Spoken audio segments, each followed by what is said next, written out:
वनऊज़ु बिल्लाहि मिन शुरूरि अनफुसिना व मिन सय्यिआति आमालिना मन यहदिहिल्लाहु फला मुज़िल्ल लहु व मन युज़लिल्हु फला हादिय लहु व नशहदु अल्ला इलाहा इल्लल्लाहु वहदहु ला शरीका लहु व नशहदु अन्न सय्यदना व मौलाना मुहम्मदन अब्दुहु व रसूलुहु। अल्लाहुम्मा सल्लि अला सय्यिदिना मुहम्मदिन नबिय्यिल उम्मी व आलिहि व बारिक व सल्लिम अदद कुल्लि मालूमिन लक दाइमन अबदा। अम्मा बाद फ़अऊज़ु बिल्लाहि मिनश शैतानिर रजीम। बिस्मिल्लाहिर रहमानिर रहीम। इन्ना नहनु नज़्ज़लना ज़िक्र व इन्ना लहु लहाफ़िज़ून। क़ाला नबिय्यु सल्लल्लाहु अलैहि वसल्लम खैरुकुम मन तअल्लमल कुरान व अल्लमहु औ कमा क़ाला अलैहि सलातु वस्सलाम।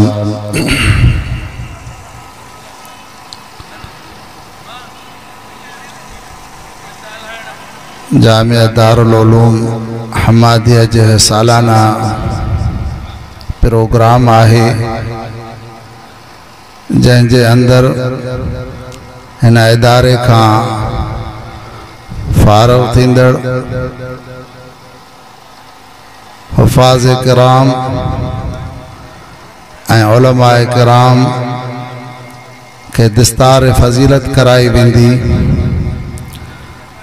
जो दर्स निज़ामी जी तकमील या कुरान मजीद के उन्होंने पंहिंजे सीने में महफूज कयो। कुरान मजीद अल्लाह तबारक व ताला जो मुक़द्दस कलाम आहे, किताबुल्लाह आहे ऐं दुनिया जो दस्तूर आहे। कलामुल मुलूक मुलूकुल कलाम, बादशाहन जी जेका गुफ्तगू हुंदी आहे वह गुफ्तगू जी बादशाह हुंदी आहे। तो समूरन कलामन जो सरदार कुरान मजीद आहे।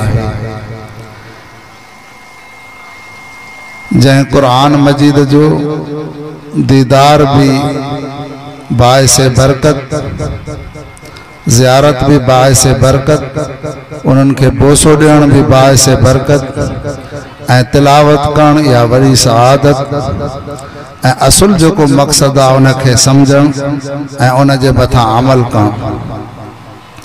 छो त कुरान मजीद अल्लाह ताला असां इंसाननि जे लाइ दस्तूरुल अमल करे मोकिलियो आहे।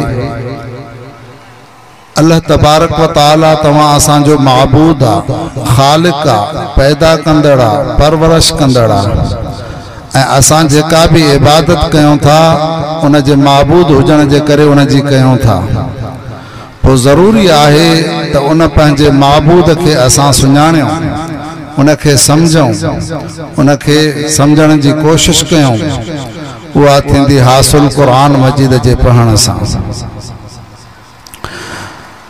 जेकॾहिं अल्लाह तबारक व ताला जा कमालात, जमालात, अनवारात इंसान समझण चाहे थो, ही बानो ॾिसण चाहे थो, त पोइ कुरान मजीद जी तिलावत करणी पवंदी, कुरान मजीद खे पढ़णो पवंदो, उनखे सम्झणो पवंदो। तॾहिं त हुज़ूर पाक सल्लल्लाहु अलैहि वसल्लम पंहिंजे सहाबी खे फरमाइनि था त जॾहिं तू चाहे त मां पंहिंजे रब साईं सां हम कलामी कयां त पोइ तू कुरान मजीद जी तिलावत कंदो कर। कुरान मजीद जी तिलावत जन अल्लाह तबारक व ताला सां इंसान हम कलामी जो शरफ हासिल करे थो। इन जे करे ही हुकुम त आहे न त ला यमस्सुहु इल्लल मुतहहरून, पाकाई खां सवाइ हिन खे हथ बि न लाहियो।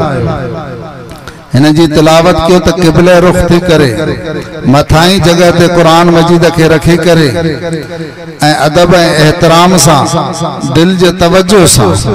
छो त तव्हां कुरान जी तिलावत वक्त में जन अल्लाह तबारक व तआला से हम कलामी जो शरफ हासिल करे रहा हो उन जी मजलिस में आयो तो पोने जा आदाब आहिनि। अज जे कदे कुरान मजीद जे आदाब जो लिहाज नथो रखियो वने इन जे करे वो कुरान मजीद पढ़ण वारन के फायदो भी कोन थो दे। हालांकि हिन जो जे मुतालिक रब से ऐलान फरमायो ज़ालिकल किताब ला रैब फी हुदल लिल मुत्तकीन, इन में त हिदायत है परहेज़गार इंसानन जे लाइ, खौफ खुदा रखण वारन जे लाइ, जेके दिल से कुरान मजीद की तिलावत करन था उनके समझण की कोशिश करन था। इन जे करे अल्लाह तबारक व तआला फरमायो वातसिमु बिहब्लिल्लाहि जमीअन वला तफर्रकू, तवा सब जो सब कुरान मजीद के चिंबड़ी पो, यानी कुरान जे मथा अमल कयो दिल सा तवज्जो सा, सिर्फ काशे वठण जी कोने। हुजूर पाक सल्लल्लाहु अलैहि वसल्लम फरमायो बिहब्लिल्लाहिल ममदूद, अल्लाह जी रसी आ जेका अर्श अजीम का दुनिया ते लटकायल आ। हाणे केड़ो इंसान आहे खुश नसीब जेको इन कुरान सा ताल्लुक रखे, हिन सा चिंबड़े पंहिंजी दिल जे अंदर हिन के जगह दे। या कुरान सा ताल्लुक वो दिली ताल्लुक, इन जे करे जो ही दिल इंसान जी उन जो ब कैफियतूं ॿुधायूं वयूं आहिनि। हिन इंसान जी दिल, हिकड़नि इंसाननि जी दिल ज़िंदा है, ॿियनि इंसाननि जी दिल मुर्दा है।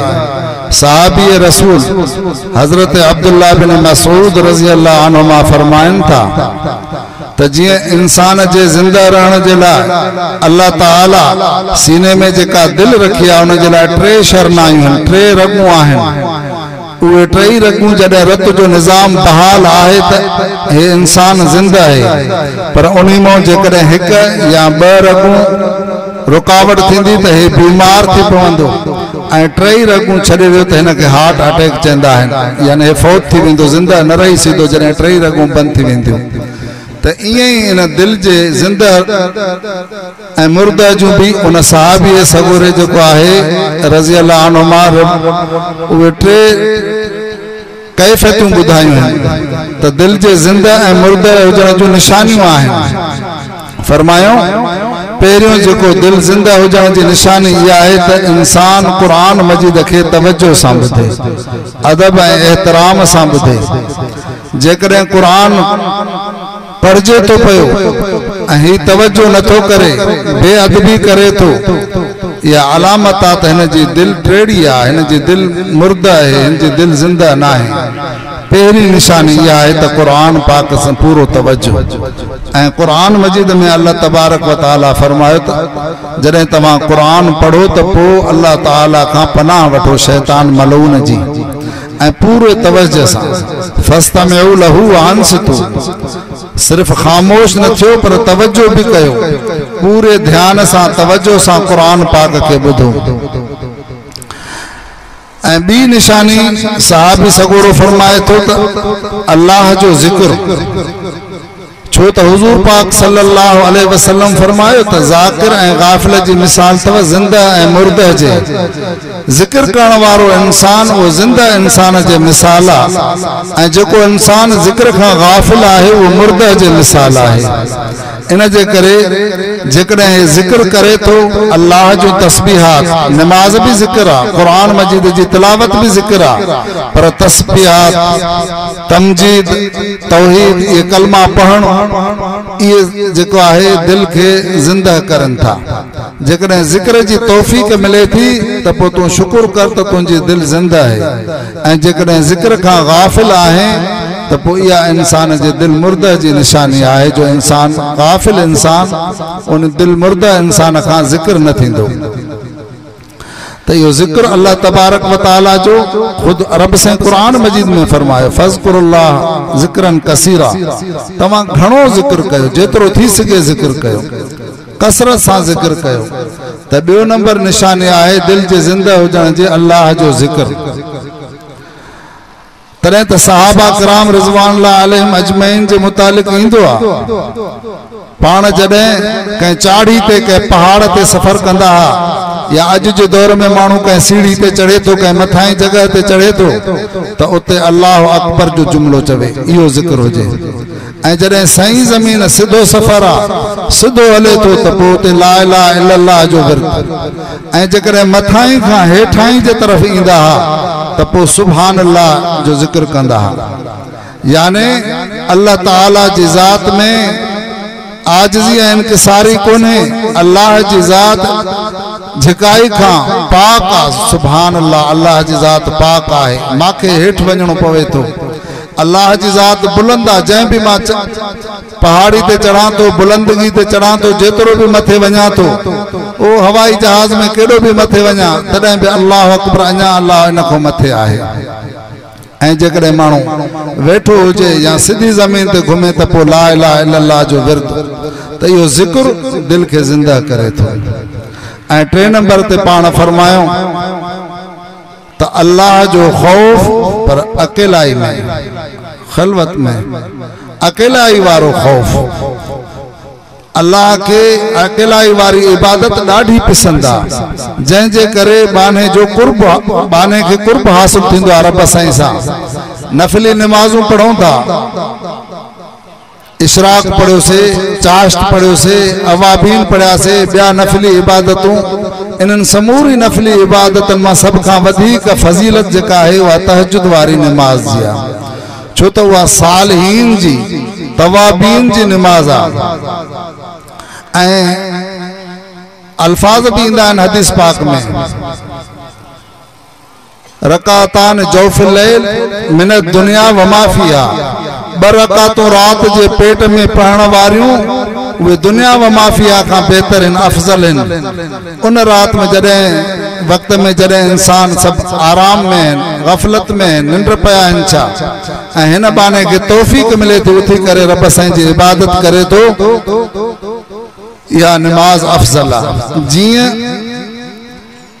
अकेलाई वारी ॻुझी इबादत जे ज़रिए रब साईं जो कुर्ब वधीक वेझो थिए थो।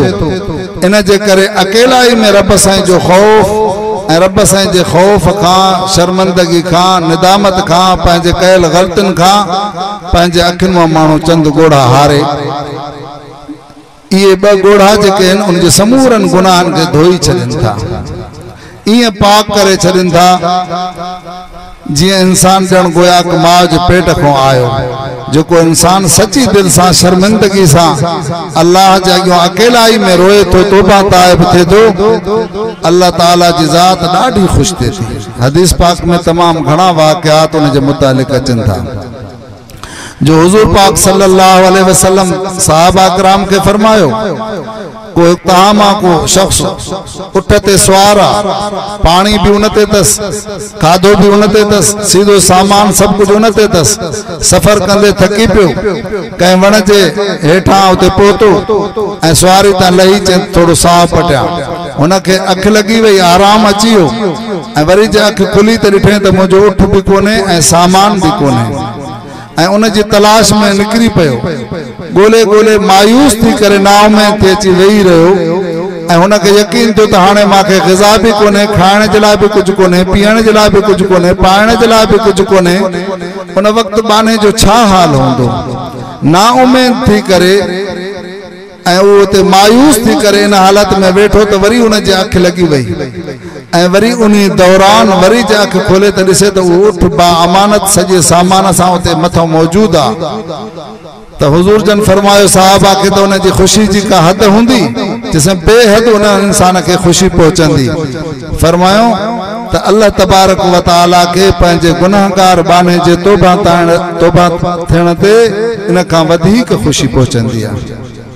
त इन जे करे उन माबूद हक़ीक़ी जो जंहिंजा इनामात अणगणिया आहिनि, व इन तउदू नेमतुल्लाह ला तुहसूहा, तव्हां ॼाणे ई नथा सघो उन जो इनामात खे, नेमतुनि खे। ऐं उन करीम जो जेको आहे इहो हक़ आहे त जेकॾहिं असां को नाराज़ थिए त असां उन जे अॻियां माफ़ी वठूं, इस्तग़फ़ार कयूं, शर्मिंदगी तौबा ताइब थियूं। त इहा अकेले वारी इबादत जेका आहे उहा वॾे कुर्ब वारी आहे। ऐं जीअं अकेलाई वारी इबादत के जरिए रब साईं जो वडो कुर्ब हासिल थे तो दिल जिंदा थे थी दिल जे जिंदा होजण जी निशानी ई वरी जेकॾहिं अकेलाई में इंसान गुनाह करे तो इहो एतिरो अल्लाह जी रहमत खां वरी परे थी वञे तो बाईद थी वञे तो जो अकेलाई में हे इंसान अल्लाह जी नाफरमानी ए गुनाह करे तो एतिरो अल्लाह जी रहमत खां वरी तड़जी वञे तो हजरत अब्दुल्ला बिन मसूद रज़ी अल्लाह अन्हुमा फरमाइन था तो ये टे निशानियों आहिनि कैफियतूं आहिनि दिल जे जिंदा ए मुर्दा होजण जी कुरान पाक सा मोहब्बत उनके बुधण मोहब्बत सा ए जिक्रुल्लाह जी कसरत ए टे नंबर ते अल्लाह जो खौफ जो न खौफ जे करे अकेलाई में रब साईं को माफ़ी वठण पंहिंजे ग़लतियुनि जी तो ये कुरान मजीद वो आए जंहिंजे ज़रिए अल्लाह तबारक व तआला जो कुर्ब हासिल थे तो दीदार भी हासिल थे तो एहसान वारी हदीस अंताबुदुल्लाह कान्नक तरा फइल्लम तकुन तरा फइन्नहु यराक जो तू इबादत इं कर जो गोया कर रब साईं के तू ॾिसी रहियो आहे पर जेकॾहिं इहा कैफियत ना है तुझी दिल ते कट आहे फिस्क फुजूर ए नाफरमानन जे करे दिल साफ ना है तो एतरो जरूर यकीन कर तो तू जरे इबादत करे तो अल्लाह तबारक व तआला तो के दिसी रहो कम अज कम यो यकीन तो इंसान करे इन जे करे इन कलामुल्लाह जी तिलावत वारे वक्त में जन गोया के इंसान के अल्लाह तबारक व तआला जो जन दीदार भी थे तो हम कलामी जो शरफ भी हासिल थे तो मुगल बादशाह हुयो उन जी न्याणी ही जुबैदा वह शायरा हुई जे अज जे दौर में भी शायर शेर लिखंदा हैं वो बादशाह जी मजलिस में वो मुज़ाकरात सिंधिया मुशायरो थो उन में शायर उन्हीं बीबी जुबैदा जो शेर पढ़ियो बादशाह उन मुगल जो ही गुलाम हुयो जैते कैफियत थी वही कलाम में असर हुंदो जै चयो तो जै जो हेडो कलाम फसी बलीग वो पान अले किए न शायर हुंदो उनके खबर न हुई तो या बादशाह जी न्याणी जो शेर आ उन गुलाम शायर के चयो तो माखे उन जो दस पतो दे तो मां उन जो दीदार कया उनके बुधायो बादशाह दीनदार हुया आगे पर्देदार हयादार ईमानदार बादशाह ते खबर पहुंची पंहिंजी न्याणी के चए तो तू एड़ो शेर छो लिखियो जंहिंजे करे हाणे गुलाम या तमन्ना करे तो माखे उन जो दीदार करायो जंहिंजो एडो शेर आ जंहिंमें एडी फसाहत बलागत आ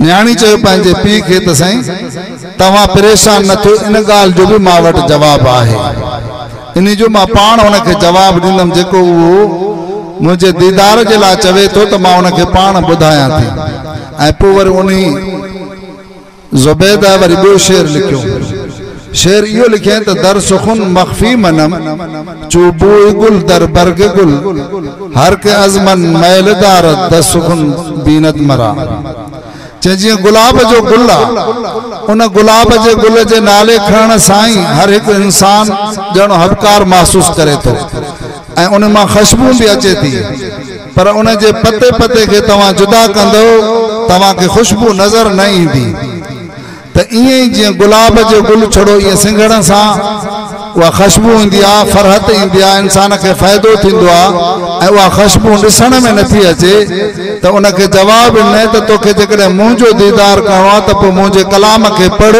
ॼण तू गोया के मुंहिंजो दीदार कयो तो हिते भी अल्लाह तबारक व तआला जेको इंसान कुरान मजीद जी तिलावत करे तो ॼण गोया के रब साईं जो दीदार करे तो रब साईं सां हम कलामी करे तो ऐं पोइ तॾहिं उन बाने ते उहे अल्लाह तबारक व तआला जा अनवारात ऐं उहे जमालात उहे नेमतूं ऐं उहे जेको आहे उनजी दिल जी सफ़ाई जे करे उहे रहमतूं जो ॿिया दुनिया वारा उन शइ खां महरूम हूंदा आहिनि इंसान खे इहा सआदत हासिल थींदी त इन जे करे क़ुरान मजीद एडी सआदत आहे ऐं हिन दीनी इदारनि जे अंदरि जिथे इन क़ुरान मजीद जी तालीम आम कई वञे थी हिन जो नालो क़ुरान मजीद आहे माना सगोर क़ुरान कुरान चइबो आहे जेको घणो पढ़ियो वञे ऐं दुनिया में सब खां वधीक कदीम किताब यानी इब्तिदा खां वठी हिन वक्त ताईं मुसलसल जंहिंखे पढ़ियो वञे थो इहो सिर्फ़ कुरान मजीद दुनिया जो वाहिद किताब आहे। इन जे मुक़ाबले में ॿियो अहिड़ो कोई दुनिया में किताब कोन्हे जंहिंजी एतिरी तिलावत थिए, जंहिंखे पढ़ियो वञे, जंहिंखे सम्झो वञे।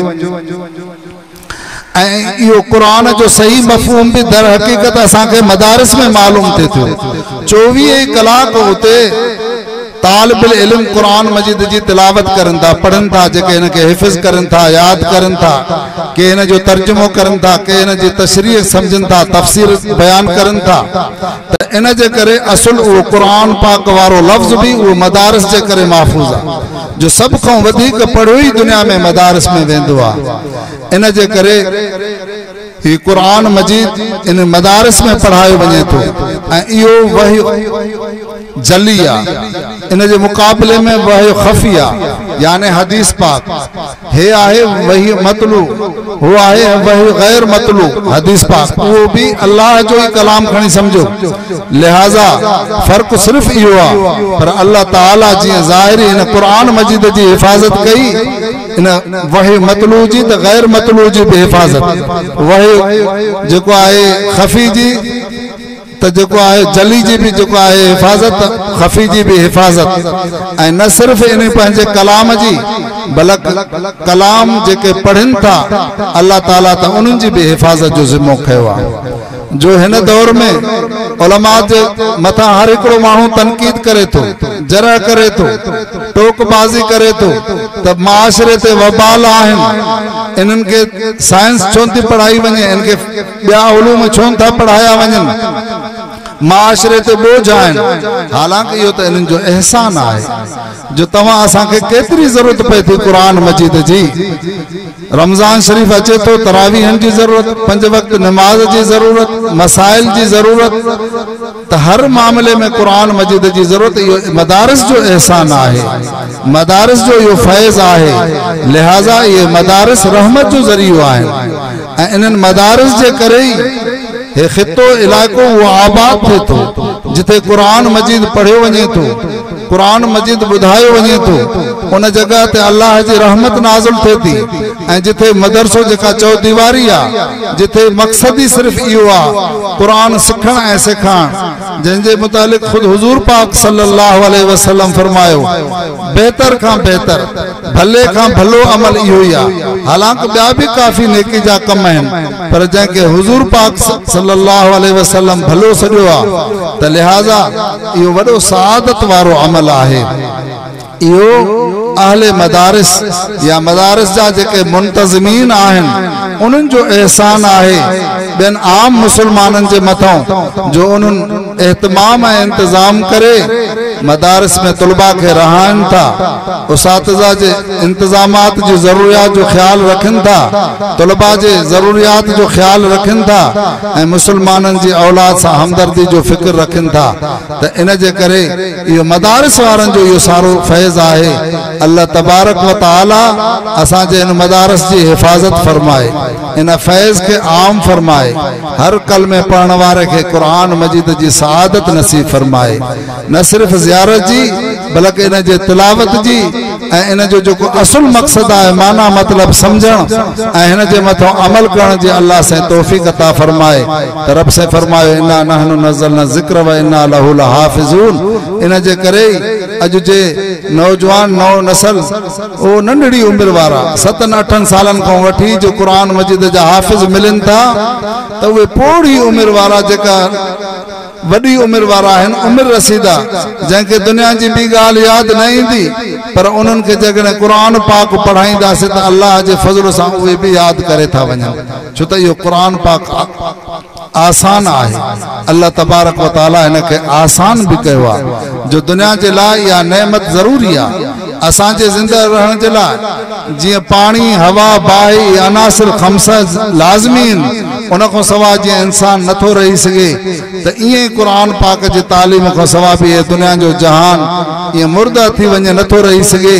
दुनिया जे जहान जो बका हिन क़ुरान मजीद सां आहे। इन जे करे अल्लाह ताला ग़ैबी मदद सां इन जो इंतज़ाम फरमायो आहे। अल्लाह ताला इन इदारनि खे हमेशा आबाद रखे, मुंतज़मीन जी ख़िदमत के, उसातिज़ा किराम जी मेहनत के कबूल फरमाए ऐं अल्लाह ताला उन जे वालिदैन खे अजर अज़ीम सां नवाज़े।